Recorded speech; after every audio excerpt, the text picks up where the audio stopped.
Welcome to our guide on managing your Australian passport while traveling. Keeping your passport valid is crucial for smooth travels and avoiding potential hassles.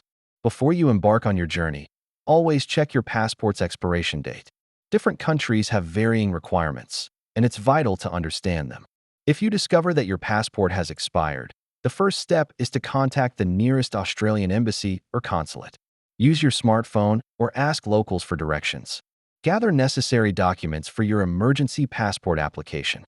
Typically, you'll need your old passport, identification, and proof of travel plans. When at the embassy or consulate, they will provide you with a passport application form. Make sure to fill it out completely and accurately. Getting a suitable passport photo quickly is key. Follow the guidelines for size and background color to ensure it's acceptable. Be prepared to pay a fee for your emergency passport. Payment methods may vary, so check ahead before visiting the embassy. Processing times for emergency passports can vary.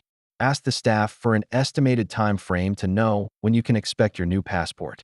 Traveling with an expired passport can lead to significant issues, including being denied boarding. Always prioritize renewing your passport. To avoid these situations in the future, always monitor your passport expiration and set a reminder for renewals. Stay informed and travel smart.